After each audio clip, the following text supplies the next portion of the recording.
y'all remember back when the bug attacked the lady at the Milliken Park and, on a Sunday afternoon, and they caught him the next day. Then several weeks later, you know, when the sheriff had been coming out telling some ladies, forget the mace, get a gun. And then Judge Jadine or Nadine or whatever it is with Fox News, they got Chuck and flew him up to New York so he can be on TV. And there were several times whenever WSPA and Fox and Channel 4 does a story about guns and shooting and everything, they come over to my place and we'll go down on the range and do stuff. And so Chuck's on TV up there in New York. And then when I don't know if y'all saw that, when you see people on the range shooting and everything, that's my range. And then there was a couple times when they were talking to me and showing me doing my instructing and everything, you know, I was there. I stopped up at the QT at Highway 9 and 85 one afternoon to get some gas. And when I pulled up, there's this great big Dodge Ram pickup truck that's got that heat shrink wrap on it, experimental vehicle, electric, battery-powered car. And we're like, holy crap. Then usually some things, you know, that run on batteries, you can get out of them and fold them up, put in your back pocket, and walk off with them. Yeah. But just a big old full-size truck, you know, and I thought, that's pretty neat. So I got the gas pumping in mine, and I kind of stand back, and I look at this big old truck, and it's got a set of Michigan tags on it. And the guy that's in the truck, he's on the cell phone talking to somebody while he's pumping in some fuel. So I thought, well, I got to hang around and ask this guy about this truck, what kind of performance it get. Will it, you know, pull a string down the street, or will it bog down? So he finally gets out, and I look at him, I says, batteries? He goes, yeah. I said, how's it work? He said, oh, it's real good, man. I said, what kind of mileage you get on batteries? It's about 400 miles on a charge. I said, get out of here. And when I said that, he looked at me, he goes like, I know you. And I'm thinking to myself, dude, you from Michigan. I ain't never been to Michigan. He kept looking, he says, you and the sheriff down here, y'all the ones trying to get all the women getting guns and everything. Yeah. He said, you're David Blanton. And I fell over. And we're like, okay. And he, man, can I shake your hand? And I'm going like, yeah, I reckon, you know. He said, we love y'all. He said, we love you and the sheriff. We want to move down here. He said, we think y'all the best thing since sliced bread was invented. So, you know, I kind of chuckled about that, and I got my car, and I'm headed home, and I grabbed my cell phone, and I called my wife, and I told her what happened. And the first thing my wife said was, how you getting home? I said, what do you mean how I'm getting home? Driving my truck to the house. She said, how'd you do that? I said, what do you mean, how'd I do that? She said, well, I know your head's turned big, you couldn't get there. Okay. I just talked about you for a second. I've been involved in teaching people how to shoot guns for a long time. My entire career in law enforcement, I was a member of the pistol team. I always enjoyed it. So when I retired, the state came out with this new concealed carry program, and that just keeps me playing with guns, and I thoroughly enjoy doing that. And I've been very fortunate over the years to have some good days on the pistol range and win a whole lot of pistol matches. And but it's a real nice hobby for me to do. One of the things I stress to people when they come through my concealed carry permit classes is simply having a gun does not mean you're safe. If you don't know how to use it, it's nothing but a tool for the bad guy to take away from you and use on you. So, you know, the program that the state of South Carolina says you have to attend is just a beginning point. It's just the bare necessities. And when people ask me, well, why do we have to do this? I say, it's kind of like this. You go down to DMV to get a driver's license, you have to take a written test, and you got to get out there and drive that car and pass both of them.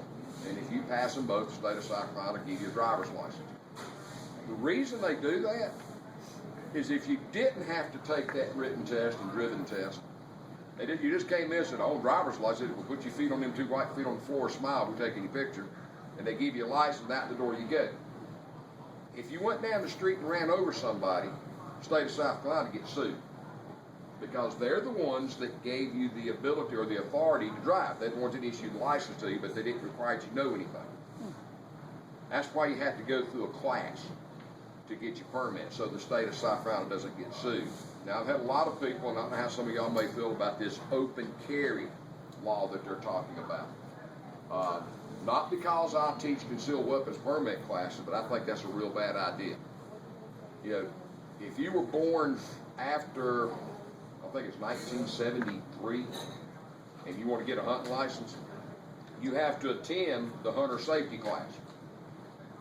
this thing that they're trying to do, that they're all getting brokenhearted about, you know, the open carry, there's no education involved in that. If you can legally buy a gun, then you can strap it on the side and walk around with it, no questions asked. And my thought is, okay, to get a hunting license, so you can go in the woods and shoot Bambi and secret squirrel and thumper, you got to go to school and pass it.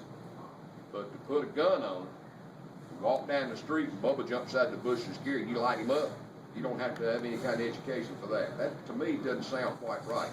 It's kind of like, you ever been down on 85 down around Spaghetti Junction in Atlanta, and you look around at 5 o'clock and there's 45,000 cars around you and about half of them are 18-wheelers. How would you feel if all of a sudden dawned on you none of those people had to take a driving test to get to be there? How stupid would that make it? Having a gun is your Second Amendment right, but if you're going to carry a gun in today's society, you need to have some training. You need to understand how to shoot the gun. You know, when can you carry the gun? Where can you carry the gun? What are the laws of self-defense that legally give you the right to use deadly force? All those things you need to know. You know, and that's what the concealed weapons permit class does for you. It gives you the basics of what the law says you can and cannot do. And that's what we try to pass on to people. And I've told folks, before you ever start to carry a gun, you need to sit down and have a very long discussion with yourself. Will you shoot somebody? I mean, you know, some of y'all, maybe you're in the military and you know you've shot somebody and you know you can do it. So you may never have even thought about it. But if you're going to carry a gun and you've not had that discussion with yourself and came to the, you know, to the statement to, you know, yes, I will. If someone's trying to kill me or harm my family, I will do what I have to do. And the day that that incident happened, that's when you start to have that discussion. It's a little bit too late. The guy will take the gun away from you and use it on you, or he'll use it on somebody else. So you need to have that very, very long discussion with yourself and come to the realization that if you're going to carry a gun, you might have to use it. If you're not going to carry the gun, it's two things. It's a very expensive rock, and it's a tool for the bad guy to take away from you to use on somebody else. So a lot of thought goes into it. Not everybody needs to carry one. If you have one in your home, you need to know how to use it. You may not want to get a permit. I've had a lot of folks come through my class that have absolutely no intention whatsoever of sending off to get a permit. They want to know safety.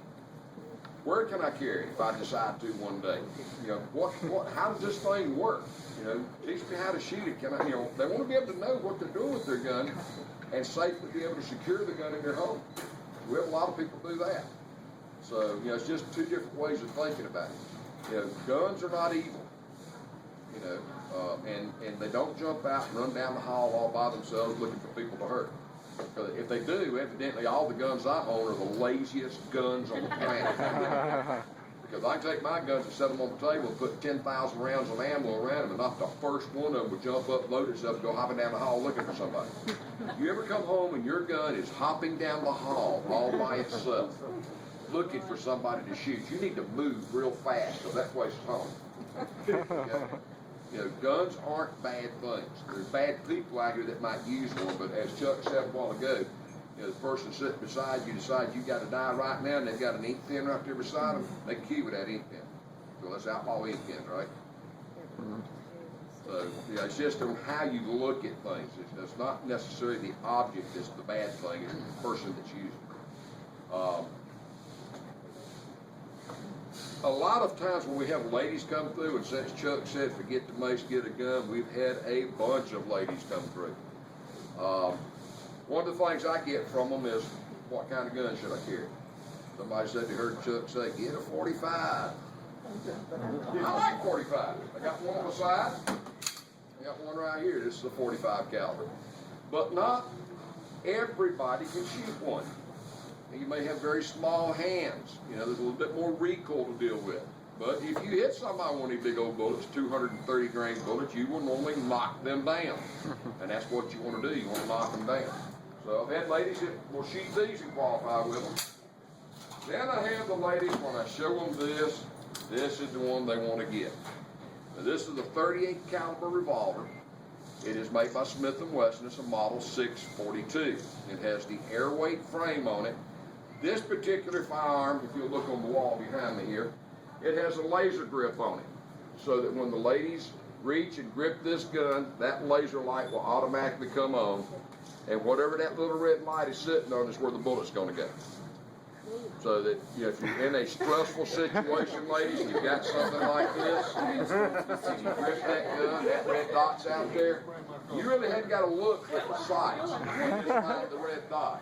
What you fuckers saying? I'm going to bring my coffee now. I was behind you, and you was like, if you're in a stressful situation, I was like. Now, guys, if you happen to give the lady in your life one of these things, and if you ever come home and that red dot's up in the middle of your chest, I don't know what you did, but she's upset, guys. A real good warning to leave. Something else about lasers that are on guns. I'm a big fan of a laser grip gun because it does a couple things. If you're in your home and you hear something that alarms you outside your home, very first thing you do is dial 911. Then you get one of Chuck's boys on the way. Give them the chance to get there. But you dial that immediately, and then you grab your phone. Now, if you think somebody's on your front porch, and if you've got windows that are across that front porch area, you get in such an angle where if you've got a laser grip gun, you can cause the laser to come on without even having your finger on the trigger. And you throw that light out that front porch, and the bad guy sees that red light come through, he knows what that is. And he's usually headed the other way just as hard as he can get. If you don't have a laser gun, you can go to Walmart and buy a laser pen. That guy don't know. And I've got beveled glass on my door, and I actually tried this just to see what would happen. I told my wife to shine that thing at that glass on the front door. I'm going outside to see what it looks like. She said, "You ready?" I said, "I'm ready." She hit that thing, that light on the inside of the house, hit right there, but on the outside it's like in 8 different directions. I'm thinking like, dude, if I was a bad man, I'd think, man, there's 8 people in there, they all get they all get boards and keep on running. But it's just a deterrent, you know. You have it just in case you need it. It's kind of like that fire extinguisher you might have in your home. You know, it makes you feel really good that it's there, doesn't it? You hope you never have to use it, but it makes you feel good to know it's there. That's the way I feel about my firearms. I hope I never have to use it, but it makes me feel really good to know that I've got one and I know how to use it. So this is just one way